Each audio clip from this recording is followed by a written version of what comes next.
कि आज का मेडिकल साइंस इस बात को मानता है कि शरीर में केवल 3 ही प्रकार से रोग उत्पन्न होता है, जिसको हमारे आयुर्वेद में वात, कफ और पित्त, ये 3 प्रकार बताए गए हैं रोग उत्पन्न होने के।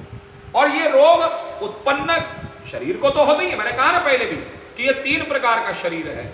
एक शरीर यह है स्थूल शरीर जो हम देख रहे हैं, एक मध्यम शरीर है जो इसके अंदर है, और एक उसके भी अंदर है जिसको हम सूक्ष्म शरीर कहते हैं।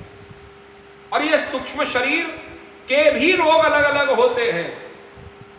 ये कफ, वात और पित्त आदि। बोले ये कफ क्या करता है? जुकाम, इस समय वो वायरस चल रहा है ना, कोरोना जो चल रहा है, ये कोरोना सबके अंदर है, आप ये मान लीजिए, कोई इससे अछूता नहीं है।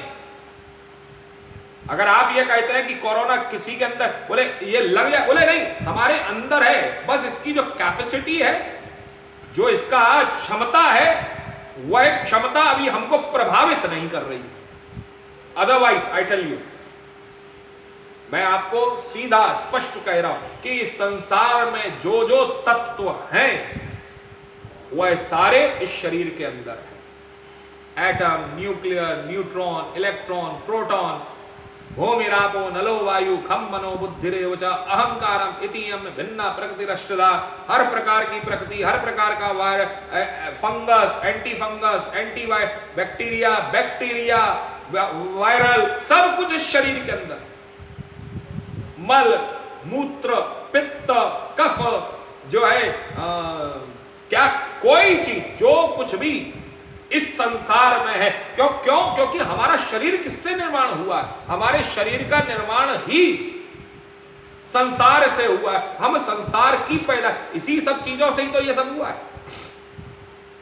सब चीज जो जो इस संसार में है वह अपनी उचित मात्रा में हमारे शरीर का निर्माण में सहायक है। अब ये जो कोरोना है, ये कोरोना भी हमारे शरीर के अंदर है, वायरस है, लेकिन वो इफेक्ट नहीं कर रहा है। क्यों नहीं कर रहा है? क्योंकि अभी हमारे शरीर की जो रोगात्मक क्षमता है, जो हमारा इम्यूनिटी सिस्टम है, वह सिस्टम अभी हमारा प्रॉपर काम कर रहा है, इसलिए अभी वो प्रभावी नहीं हो रहा है। एक स्वस्थ व्यक्ति को किसी भी प्रकार से डरने की आवश्यकता नहीं है, अगर आप स्वस्थ हैं तो। अब यहां पर 3 प्रकार के जो रोग उत्पन्न होते हैं, कफ, वायु, वात मतलब वायु संबंधी, जरा विचार करिए। पित्त है जो इन्फेक्शन वगैरह जो हो जाता है। अब वही वायु, कफ और पित्त शरीर, सूक्ष्म शरीर को भी व्याप्त है। वह वात, कफ और पित्त सूक्ष्म शरीर को भी व्याप्त हैं। सूक्ष्म शरीर को कैसे व्याप्त हैं, उसकी चर्चा आप श्री रामचरितमानस कर रहे हैं। श्री रामचरितमानस में श्री गोस्वामी जी महाराज भगवान शंकर के आदेशानुसार यह सब वर्णित है कि मोह सकल व्याधिन कर मूला, तिन ते पुनि उपजई भई बहुसूला, काम बात कफ लोभ अपारा, अक्रोध पित्त नित छाती जारा। सब रोगों की जड़ अज्ञानता है। बोले क्या अज्ञानता? बोले साहब हमें नहीं मालूम कि सर्दी में ठंडे, अरे साहब सर्दी में दही नहीं खाना चाहिए, हम खा गए, अज्ञानता है, नहीं मालूम है। रात्रि के समय दही नहीं लेना चाहिए, दही का सेवन नहीं करना चाहिए, यह अज्ञानता है। बोले क्या होगा? गला पकड़ लेगा, जकड़ लेगा। दही की तासीर ठंडी होती है। अब उस तासीर को वो गर्म कैसे किया? जब वो हमारे घरों की महिलाएं, मातृशक्तियां बहुत अच्छे से जानती। हमारे घरों की मातृशक्तियां, इतना सुंदर ज्ञान है उनके अंदर कि पाकशाला में, अर्थात ये जो है रसोई घर में, किस चीज की तासीर कब कैसे पलटनी है वो सब जानती। कि मोह सकल व्याधि, बोले क्या है? सब रोगों की जड़ अज्ञानता है। और जब सब रोगों की जड़ अज्ञानता है, दही रात्रि को नहीं खाना चाहिए। अब जब दही रात को नहीं खाना चाहिए तो क्या हुआ? बोले अब तो कफ हो जाएगा ना। अब क्या हुआ? बोले काम वात कफ लोभ अपारा, उन व्याधियों में बहुत से फिर शूल जला, मतलब जो है फिर हमको कष्ट उत्पन्न होगा। बोले काम वात है। देखिए सूक्ष्म शरीर के लिए क्या मानस रोग कहा जा रहा है? ये मानस शरीर भी अगर है तो ये मानस शरीर क्या है कि मानस शरीर में काम जो है वो वायु रोग है। वायु रोग है साहब काम में, जो है वात, काम वात, कफ, लोभ, अपारा। और बोले जो कफ है वो क्या है? वो लोभ है। और क्रोध, पित्त, नित, छाती जा रहा। और क्रोध क्या है? पित्त है। अब इसको लिख लीजिए पहले, अगर आप लोग लिख सकते हैं तो इसको लिख लीजिए। वायु काम है, कफ लोभ है, पित्त क्रोध है। वायु काम है, कफ लोभ है और पित्त क्रोध है। अब काम का बोले अब क्या होगा? और अगर ये तीनों उत्पन्न हो जाए, ओ हो महाराज, तीनों एक साथ आ जाए, बोले क्या क्या? काम, लोभ और क्रोध, ये तीनों प्रीति करही जो तीनों भाई, उपजई सन्यपात दुखदाई। ओहो महाराज, अगर ये तीनों एक हो जाएं, अरे महाराज तो साहब सन्निपात रोग उत्पन्न होता है। अब जरा विचार करिए, अब इसको दूसरे रूप में देखिए। सन्निपात रोग उत्पन्न होता है। आयुर्वेद में मालूम है कंजूस की प्रवृत्ति कैसे पता लगती है? आयुर्वेद में अगर आपके पेट में कब्ज हो गई है, जिस व्यक्ति का पेट खराब हो, कब्ज हो जाए, शौच आदि में मल आदि कस करके निकले, कब्ज हो जाए, उसको पुरानी कब्ज हो जाए, समझ लीजिए वो कंजूस प्रवृत्ति का व्यक्ति, वो व्यक्ति कंजूस है। बड़ी सुंदर सी बात कही, क्योंकि ये हमारी शरीर की प्रकृति को बदलती है। रोग भी हमारी शरीर की प्रकृति के अनुसार उत्पन्न होता है, ऐसा नहीं है। आयुर्वेद ने तो यहां तक कह दिया कि जन्मांतर कृतम पापम व्याधि रूपेण बाधते। जन्म जन्मांतरों के किए गए पाप हमको बीमारी के रूप में मिलते हैं। अब जरा विचार करिए, है जन्म जन्मांतरों के किए गए पाप, हमको जो ये पाप आज वर्तमान समय में मिल रहा है, ये आज का पाप नहीं है, बल्कि बहुत पुराना पाप है। तो यहां पर बोले जब ये तीनों एक साथ आ जाते हैं, तो तीनों के आने पर क्या होता है? सन्निपात। बोले सन्निपात होता है महाराज। और विषय मनोरथ दुर्गमनाना ते सब सूल नाम को जाना। जो विषयों के मनोरथ हैं, जो विषयों के मनोरथ हैं, वह सब कष्टदायक रोग हैं, उनके तो नाम कोई नहीं जानता है, अर्थात सब अपार हैं। बोले अब देखिए, अब इसमें रोग, अब पहले आपने लिख लिया काम क्या है, काम लिखा कि नहीं लिखा? काम वायु रोग है, कफ लोभ है, पित्त क्रोध है, और भी रोग है, केवल यही रोग नहीं है। बोले ममता दादु कंडु ईर्षाई हर्ष वृषाद गरह बहुताई। बोले ममता क्या है? बोले ममता दाद है, खुजली हो जाती है, खुजली पहले होती है क्या? पहले आपके शरीर में होती है खुजली, फिर होती है खाज। खुजली का बिगड़ा हुआ स्वरूप होता है खाज, और जो है खुजली का बिगड़ा हुआ स्वरूप खाज, खाज का बिगड़ा हुआ स्वरूप छाजन, और छाजन का बिगड़ा हुआ स्वरूप दाद। खुजली, हल्के से खुजली यूं करके खुजा ली, अब धीरे धीरे उस खुजली में मजा आने लगा। आहा क्या बात है, धीरे धीरे खुजली में मजा आता है। धीरे धीरे वहां पर एक जो है चकत्ती सी पड़ जाती है, फिर वो जो होती है वो क्या होती है? बोले खाज बन जाती है, खाज बन करके छाजन बन जाती है, छाजन बन करके वो दाद बन करके हमारे शरीर में ही बैठ जाती है, फिर वो जाती नहीं है। तो ममता क्या है? ममता दाद है। ममता क्या है? दाद है। तो बोले ये खुजली भी तो होगी? बोले हाँ है। ममता दाद कंडु ईर्षाई, ईर्षा, किसी से हम जलन रखते हैं ना, ये खुजली है, ये हमें बार बार होती है। हमें अगर खुजली हो रही है तो इट मीन्स कि हमें जलन लोगों से ज्यादा है, और बार बार खुजली हो, इसलिए बड़े बूढ़े घर के कहते हैं खुजाओ मत ज्यादा। हमारे यहाँ पर तो जब हम व्यास गादी आदि पर बैठते तो ये ऐसे नहीं खुजाना चाहिए, ऐसे कहीं ऐसे ये सब नहीं करना चाहिए, ये सब चीजें अमर्यादित है। मर्यादा, आप अनुष्ठान इत्यादि में बैठे तो वहां पर स्पष्ट कहा गया कि आपको अनुष्ठान इत्यादि में बैठने पर आपको ये सब खुजाना नहीं है। तो बोले ये सब क्या है? बोले हर्ष विषाद गरह बहुताई। हर्ष और विषाद, आप खुश हैं और कभी कभी दुखी हैं, तो ये गले के रोगों की अधिकता है। आपके अगर गले में रोग ज्यादा हो रहे हैं आप, तो ये सब क्या है? तो बोले आप समझ लीजिए कि ये मानस शरीर के रोग हैं, तीसरे शरीर के। तीसरा शरीर जो इफेक्ट करता है सेकंड बॉडी को, जरा विचार करिए।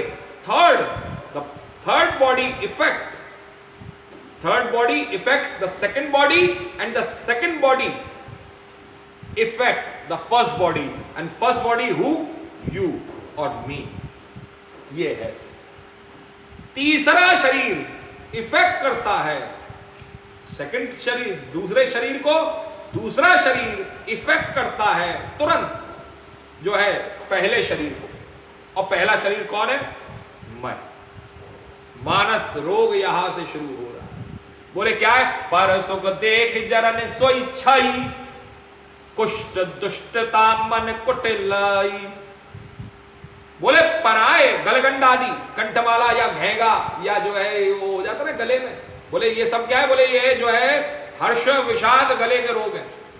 और बोले जो पराए सुख को देख करके जो जलन होती है, पराए सुख को देख करके जो जलन होती है वह क्षय है, वही क्षय है। क्षय रोग है वो, अर्थात गिरने वाला रोग है।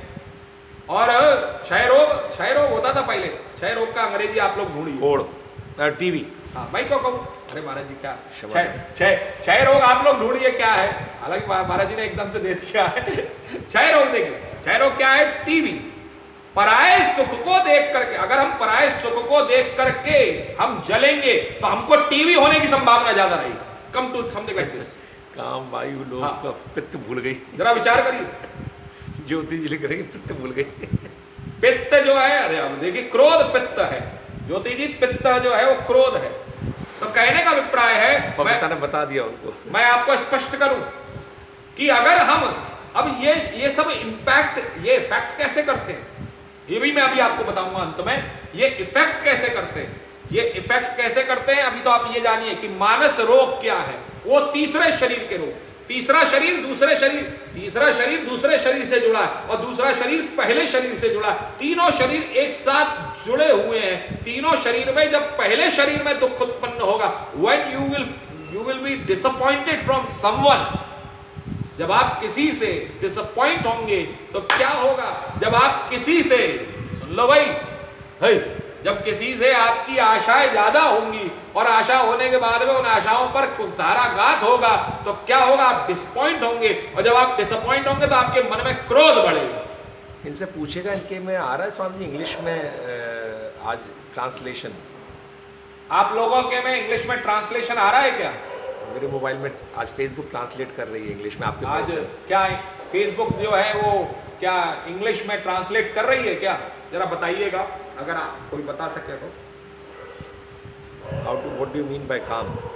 तो अभी सब पे आ रहा हूं। तो ये क्षय, बोले अगर आप जलन ज्यादा रखते हैं तो यह सब आपको टीवी करा सकता है।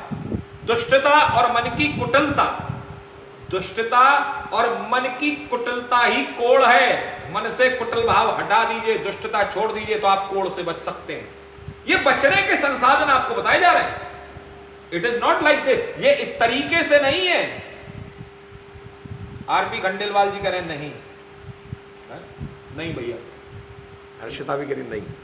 कहने का मतलब ये जो तीसरा शरीर है, जो सूक्ष्म शरीर नहीं दिखा रहा है, मतलब कैप्शन शायद पता नहीं आप लोग मेरी बात को समझ पा रहे हैं क्या? नहीं, आप लोग वो मेरी आपने पूछा ना कि इंग्लिश में दिखा रहा था, वो कह रहे नहीं दिखा रहा। नहीं, वो तो चीज अलग है, वो चीज महाराज जी की अलग हो गई। लेकिन मैं अब आपसे एक प्रश्न कर रहा हूं, जो मैं कहना चाह रहा हूं वो आप लोग समझ पा रहे हैं? जरा बस मुझे इतना बताइए, तब तो बड़ा आनंद आ रहा है। ये जो तीसरा शरीर है, ये तीसरा शरीर सूक्ष्म शरीर है। इस सूक्ष्म शरीर के जो रोग हैं, उन रोगों से ही ये सारे इस स्थूल शरीर में रोग उत्पन्न होते हैं। एक स्वस्थ शरीर कब होगा? इस शरीर को स्वस्थ रखने के लिए, इस शरीर को स्वस्थ रखने के लिए हमको सूक्ष्म शरीर, the third part of body, हमको उसे स्वस्थ रखना पड़ेगा। जब तक वो थर्ड पार्ट, वो तीसरा विभाग शरीर का स्वस्थ नहीं होगा तो ये पहला विभाग भी स्वस्थ नहीं हो सकता। जरा ये विचार करिए। तो अहंकार, बोले क्या है? अहंकार अति मम। अब आप लिख रहे हैं, सब चीज लिखते चलिए। आ रहा है कुछ ना थर्ड, आज इंग्लिश में भी ट्रांसलेशन हो रहा है आपका महाराज जी। हाँ, तो I am not getting meaning of काम। ओके, काम जो है वो वायु है। काम मतलब वायु, वात रोग, गैस्ट्रिक प्रॉब्लम्स, जो गैस्ट्रिक प्रॉब्लम्स वगैरह है वो सब काम रोग है। जितना भी हमको गैस संबंधी, वायु संबंधी हमें जितना भी रहता है वो सब काम रोग है। तो यहां आगे बढ़ते हैं क्योंकि समय हमारे पास में, समय की अवधि कम है। तो अहंकार अति दुखद डमरुआ, दंभ कपट मद मान नेउरा। बोले अहंकार क्या है? बोले गांठ का रोग है। शरीर में हो जाती है गांठ, कहीं से यहां से गांठ हो गई, कहीं यहां गांठ हो गई, यहां। बोले इसका मतलब ये अहंकारी बहुत है। जब ये अहंकार शरीर में होना चाहिए, शरीर का पार्ट है अहंकार, सूक्ष्म शरीर का पार्ट है अहंकार।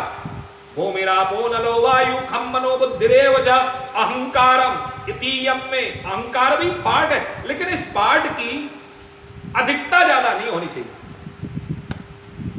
Does not cross the border line. Does not cross the border line. एक बार उसने जैसे ही अहंकार ने अति कर दिया, बॉर्डर लाइन क्रॉस किया, एक्सट्रीम हुआ जैसे वो, वैसे ही क्या होगा? वैसे ही आपके ये रोग उत्पन्न होने शुरू हो जाएंगे। तो यहां क्या है? अहंकार अति दुखद डमरुआ, दंभ कपट मदमान नेउरुआ। बोले अहंकार गांठ का रोग है, और दंभ, कपट, मद और मान। अच्छा देखिए, दंभ, अच्छा लिखिए, लिखते चलिए। अगर आप लिखेंगे नहीं तो आपको समझ में नहीं आएगा, और इसको लिखते चलिए। और लिखने पर क्या हो रहा है? सुनने में तो बड़ा आनंद आ रहा है, लेकिन लॉकडाउन में डायरी, लॉकडाउन की डायरी, लॉकडाउन की एक डायरी मेंटेन करिए, इसमें आप लिखते चलिए। बोले अहंकार क्या है? बोले गांठ का देने वाला रोग है। और दंभ कपट, दंभ मतलब पाखंड, कपट मतलब मन में कपट, मद, मद जो है, ओ महाराज हम अपने मद में जो है, हमारे पास में पैसा बहुत है। दंभ भी तो अहंकार होता है महाराज जी। दंभ अहंकार होता है, लेकिन अहंकार में अहम भाव रहता है, मैं हूं। दंभ में मैं तो हूं, लेकिन मैं किस चीज में हूं? मैं पैसे में बहुत हूं। ज्ञान में थोड़ा दब जाता हूं मैं, महाराज जी, ज्ञान में थोड़ा सा दब जाता हूं। लेकिन अहंकार दंभ का ही प्रतीकात्मक है, लेकिन वो क्या है? बोले नहीं, मैं हूं, मेरे अलावा कोई नहीं। बोले दंभ कपट मद मान नेउ। बोले ये नसों के रोग हैं। ये जो नसों के रोग होते हैं, दंभ, कपट, मद और मान, ये नसों के रोग हैं। बोले और तृष्णा उदर वृद्धि अति भारी। तृष्णा क्या है? बोले तृष्णा जलोदर रोग है। जब हमारे मन में तृष्णा जागती है, किसी को पाने की इच्छा, बिल्कुल इच्छा होनी चाहिए, लेकिन इच्छा की एक्सट्रीम हो जाए तो क्या होता है? बोले उदर वृद्धि, बोले जलोदर रोग होता है। और त्रिविधि ईशना तरुण तिजारी, और 3 प्रकार की इच्छाएं बड़ी प्रबल तिजारी होती है। 3 प्रकार की प्रबल इच्छाएं होती है। बोले कौन कौन सी? पुत्र, धन की और मान की। ईशना, ईशना मतलब इच्छाएं, एषणा, इसी को हमारे यहां पर संस्कृत में कहा गया है पुत्रेषणा, वित्तेषणा और लोकेषणा। क्या हमारे घर में पुत्र हो जाए, पुत्र हो गया, अब धन आ जाए, वित्तेषणा, और धन भी आ गया, पुत्र भी हो गया, तो क्या अब लोक में जरा हमारा नाम हो, मान सम्मान करें लोग, हमें मालाएं पहनाएं जरा बहुत सारी सी। जरा विचार करिए, यहां पर जोग विधि ज्वर मत्सर अविवेका, कहां लगी कहूं कुरोग अनेका। मत्सर, मत्सर अर्थात बड़ा सुंदर, ईर्ष्या, पुनः जलन और अविवेक। जलन और अविवेक 2 प्रकार के बुखार हैं। जलन और अविवेक 2 प्रकार के बुखार हैं। कह लगी कहूं कुरोग अनेक, इस प्रकार के अनेक बुरे रोग हैं जिन्हें मैं कहां तक कहूं, कहां तक कही जाए। ये काकभूषणी जी महाराज गरुड़ जी महाराज को कह रहे हैं। और फिर एक और बात कही अंत में कि एक व्याधि बस नर मरई, ए असाधि बहु व्याधि पीड़ई संतत जीव कहूं, सो कि मिलहि समाधि।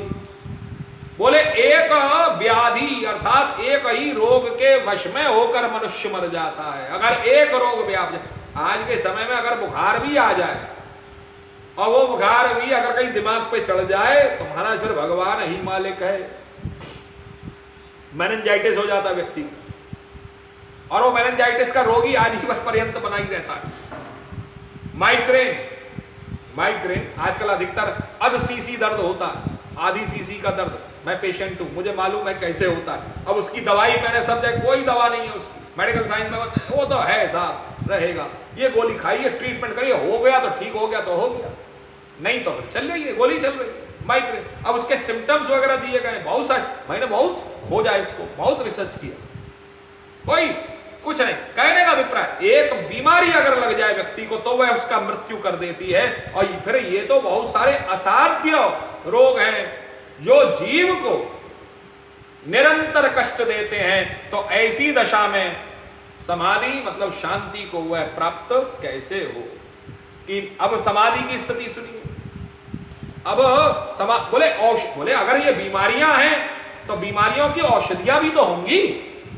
हाँ है भाई, बीमारियों का वर्णन अगर कर रहे हैं तो औषधियां, दवाइयां, जड़ी बूटियां कहां हैं? तो बोले नेम धर्म आचार तप ज्ञान यज्ञ जपदान भेषज पुनि कोटिन नहीं रोग जाए हरि जान। बोले इस बीमारियां, बोले बीमारियां कैसी हैं? बोले बीमारियां असाध्य हैं, बीमारियां मानसिक हैं। और ये मानसिक बीमारियां, बोले इन बीमारियों की औषधियां क्या है? नियम धर्म आचार तप। नियम है, धर्म है, उत्तम आचरण है, तप है, ज्ञान है, यज्ञ है, जप है, दान है, और भी करोड़ों औषधियां हैं। परंतु हे गरुड़ जी महाराज, एक चीज और है। बोले क्या? इनसे ये रोग जाते नहीं है। जरा विचार करिए। बोले जब ये जाते नहीं है तो इस प्रकार के जगत में जो समस्त जीव रोगी हैं कि वेद सकल जीव जग रोगी शोक हरस भय प्रीति वियोगी। वह लोग जो समस्त रोगी हैं, जो थोड़े भी शोक से व्याकुल हो जाते हैं, तो हर्षित हो जाते हैं, भयभीत हो जाते, प्रेम करने वियोग से दुखी हो जाते, और भी दुखी हो जाते। मैंने तो ये थोड़े से मानस रोग कहे हैं, ये हैं तो सबको होते हैं ये मानस रोग कछुक में गाए, हई सबके लखी बिरले न पाए। सबको हैं, लेकिन कुछ बिरले होते हैं जो इन मानसिक रोगों को समझ पाते।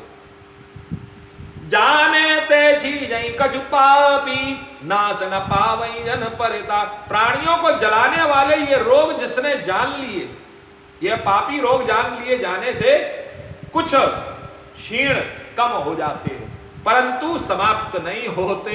अहंकार समाप्त नहीं, क्यों नहीं होगा? मैंने पहले भी कहा, क्योंकि अहंकार से ही तो ये शरीर बना है। अगर मात्रा का अहंकार होना चाहिए, लेकिन अहंकार कैसा कि मेरा सब कुछ मेरा नहीं है, बल्कि ये मेरे बाबा का है। विषय कुपथ्य पाई अंकुरे मुनेहु हृदय का नर बापुरे। बोले विषय रूपी कुपथ्य को पा करके ये तो मुनियों के हृदय में भी अंकुरित हो जाते हैं। है जरा विचार करिए, जब ऋषियों के हृदय में अंकुरित हो जाते हैं तब बेचारे साधारण मनुष्य की बात क्या है? बोले हाँ, यदि राम कृपा ना सही सब रोगा जो यही भांति बने संयोगा। यदि प्रभु श्री राम जी की कृपा का संयोग बन जाए तो ये सब रोग नष्ट हो जाते हैं, ये सब रोग नष्ट हो जाते हैं। और सदगुरु वैद्य वचन विश्वासा संयम यह न विषय कई आशा। बोले सदगुरु वैद्य। अब यहां पर जो वैद्य है वो वैद्य कौन होना चाहिए? बोले सदगुरु वैद्य होना चाहिए, गुरु नहीं, सदगुरु वैद्य। सदगुरु वैद्य के जैसे हमें डॉक्टर के वचनों पर विश्वास होता, भले वो कोई भी पुड़िया बात करके दे, लेकिन हमें उसके वचनों पर विश्वास होता है। उसी प्रकार से सदगुरु वैद्य, बोले उसके सदगुरु रूपी वैद्य के वचन पर विश्वास रखने पर विषयों की आशा ना करें। ये संयम है, परहेज करो थोड़ा। बोले क्या परहेज करें? आशा मत रखो विषयों की। ये परहेज है, दवाई तो दी वैद्य ने, लेकिन परहेज भी बताया। और रघुपति भगति सजीवन मूरी, अनुपान श्रद्धा मति पूरी। ये रघुनाथ जी की भक्ति, भगवान की भक्ति, हमारे बाबा की भक्ति, ये संजीवनी जड़ी है। और जो श्रद्धा से पूर्ण, बुद्धि ही अनुपान, अर्थात दवा के साथ लिए जाना वाला मधु। जैसे दवाई में आप कुछ लेते थे तो पहले मिलाते थे ना कि उसमें शहद मिला लिया, कड़वी दवा है तो कड़वी दवा को खाने के लिए शहद मिला लिया या कभी कुछ और मिला लिया, तो ये अनुपान है। यही वेद भले उस रोग नसाही, नाही तो जतन कोटि नहीं जान। इस प्रकार का संयोग हो तो रोग भले ही नष्ट हो जाए, नहीं तो करोड़ों प्रयत्नों से भी जाते नहीं है।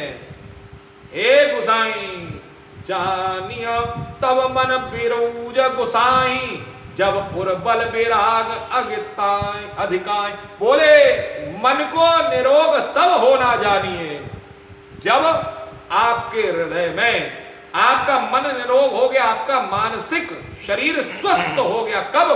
बोले जब हृदय में वैराग्य बल बढ़ जाए, हम वैराग्यवान हो जाएं। सुमति क्षुधा बाणी तनाई, विषय आस दुर्बलता गई।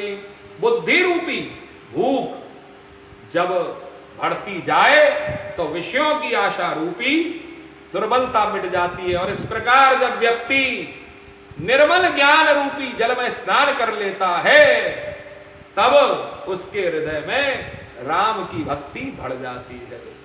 तो ये सारी जो विषय इत्यादि जो कहा गया है, अर्थात ये जो बातें जो व्हाट्सएप या जो ज्ञान की जो चल रही हैं, ये जो व्यवस्थाएं चल रही हैं, मैं आपको स्पष्ट कर दूं कि यह श्री रामचरितमानस ये कोई कोरोना की बात नहीं कर रही। ये हमको और आपको तीसरे शरीर जो कि जुड़ा हुआ है दूसरे शरीर से, और दूसरा शरीर जो जुड़ा हुआ है पहले शरीर से। पहला शरीर ये, दूसरा शरीर इस शरीर के अंदर रहने वाला सारे तंतु, नसें, हृदय, लीवर, किडनी, छोटी आंत, बड़ी आंत, intestine, big intestine, small intestine, ये सारी चीजें। और इन सारी चीजों के अंदर में एक और रहता है, वो क्या? बोले हुए मन है, दृष्टि है, सूक्ष्म। तो जैसे ये सूक्ष्म शरीर है, जिस प्रकार से इस स्थूल शरीर को भी कष्ट में, बोले लेकिन स्थूल शरीर को कष्ट कब व्यापते हैं? स्थूल शरीर को कष्ट तब होगा जब आपके दूसरे शरीर को कष्ट होगा। जब दूसरे शरीर में कष्ट की अधिकता होगी, दुख ज्यादा होगा, तो वो फिर बाहर निकल के आता है। लेकिन वो दूसरे शरीर को भी कष्ट कब होगा? दूसरे शरीर को भी कष्ट तब होगा जब वह आपके सूक्ष्म शरीर में ये सारे रोग बढ़ जाएंगे। और जब ये सारे रोग बढ़ जाएंगे तो दूसरे शरीर को कष्ट होगा, बीमारियों के रूप में निकल करके आएंगे। और जब ये बीमारियों के रूप में निकल करके आएंगे तो हमको इस शरीर को भोगना पड़ता है। ये है श्री रामचरितमानस के मानस रोग। तो ये मानस रोग जो मैंने आपको कहे, यह है उत्तरकांड के 120 दोहे से प्रारंभ होकर के, तो खुद ही अवलोकन करें। और आप लोग खुद ही अवलोकन करिए, पढ़िए, पढ़ना सीखिए। पीडीएफ से डाउनलोड कर ले। आप लोग पीडीएफ से अभी महाराज जी भेजेंगे, उससे आप डाउनलोड कर लीजिए। गूगल में देखो, गूगल में रामचरितमानस का हिंदी रूपांतरण भी आता है। हाँ, गूगल में श्री रामचरितमानस का हिंदी रूपांतरण भी है, आप उसको डाउनलोड करिए और उसको देखिए, और तब आपको समझ में आएगा जो मैंने कहा। मन और चित्त में क्या अंतर है महाराज जी? किसी उदाहरण से स्पष्ट करने की कृपा करेंगे। चित्त में ही तो मन विराजमान रहता है यार। मन और चित्त महाराज जी कल करें, आज समय हो चुका है। हाँ। जो प्रश्न है मन और चित्त, क्योंकि आपने जो बात कही, कल 1 बजे जुड़िएगा, मैं आपको 1 बजे आपको सीधा मैं दूंगा इसका उत्तर। मन अलग है, चित्त अलग है। मन का देवता अलग है और चित्त का देवता अलग है। तो मन, बुद्धि, चित्त और अहंकार ये जुड़े जुड़े हैं, ये एक दूसरे से जुड़े हुए हैं। जैसे कि ये मान लीजिए कि शरीर में हमारा एक एक तत्व एक के साथ एक, एक के साथ एक, एक के साथ एक जुड़ा हुआ, जैसे कपड़ा, कपड़े को बनाने के लिए एक धागा, धागे में से धागा निकला हुआ है, ये बड़ी सुंदर व्यवस्था। तो ऐसे ही हमारे शरीर का हर तत्व एक दूसरे से जुड़ा हुआ। प्रतीत होता है कि मन ही चित्त है, चित्त ही मन है, लेकिन दोनों अलग अलग।